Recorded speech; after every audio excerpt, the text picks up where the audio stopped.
Ammonia கசிவு விவகாரத்தில் மாசு கட்டுப்பாட்டு வாரிய பரிந்துரைகளை அமல்படுத்தி மீண்டும் செயல்பட கோரமண்டல் ஆலைக்கு தென்மண்டல பசுமை தீர்ப்பாயம் அனுமதி அளித்துள்ளது. ஆனால் இந்த உத்தரவு ஏற்புடையதல்ல என ஆலையை சுற்றியுள்ள 33 மீனவ கிராம மக்கள் அதிருப்தி தெரிவித்துள்ளனர்.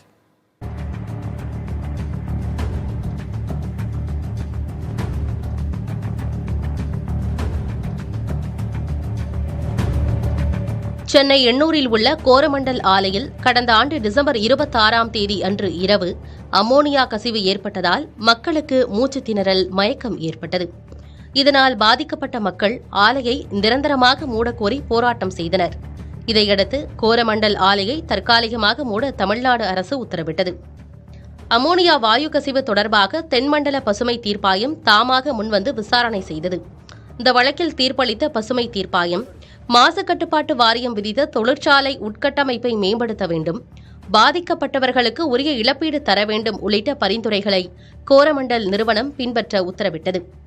கடல்சார் வாரியம், தொழிலக பாதுகாப்பு இயக்கம் உள்ளிட்டவற்றிடம் தடையில்லா சான்று பெற வேண்டும் என்றும், ஆலையை கண்காணித்து மாசு கட்டுப்பாட்டு வாரியம் அனுமதி வழங்க வேண்டும் எனவும் குறிப்பிட்டது. மேலும் வாரியத்தின் பரிந்துரையை கடைபிடித்து மீண்டும் செயல்பட கோரமண்டல் நிறுவனத்திற்கு உத்தரவிட்டு வழக்கை தென்மண்டல பசுமை தீர்ப்பாயம் முடித்து வைத்தது. ஆனால் இந்த உத்தரவுக்கு கோரமண்டல் உர தொழிற்சாலையை சுற்றியுள்ள மீனவ கிராம மக்கள் அதிருப்தி தெரிவித்துள்ளனர். மீண்டும் ஒரு நடுநிலையான குழுவினை அமைத்து இப்பகுதி மக்களின் கருத்துக்களை கேட்டறிய வலியுறுத்தியுள்ளனர்.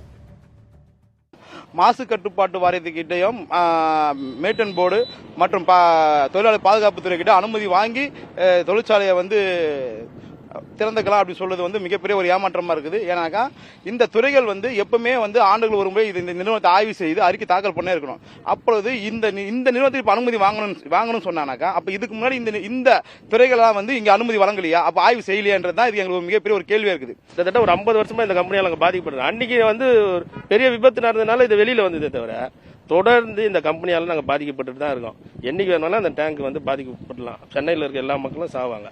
சரிங்களா? இது தொடர்ந்து பொல்யூஷன், நுரையீரல் பிரச்சனை, கிட்னி பிரச்சனை, தண்ணி பிரச்சனை, காற்று பிரச்சனை எல்லாத்தையும் மாசு பண்ற ஒரு கம்பெனி இது. மக்கள் அதிகம் வசிக்காத கடலோர பகுதிகளில் இதுபோன்ற ஆலைகளை அமைக்க வேண்டும் என்றும், கோரமண்டல் ஆலை தங்களுக்கு வேண்டாம் என்றும் மீனவ கிராம மக்கள் திட்டவட்டமாக தெரிவித்துள்ளனர். பசுமை தீர்ப்பாய உத்தரவை எதிர்த்து மேல்முறையீடு செய்ய உள்ளதாக 33 கிராம மக்களின் பிரதிநிதிகள் தெரிவிக்கிறார்கள். புதிய தலைமுறைக்காக ஒளிப்பதிவாளர் சதீஷ்குமாருடன் ரமேஷ்.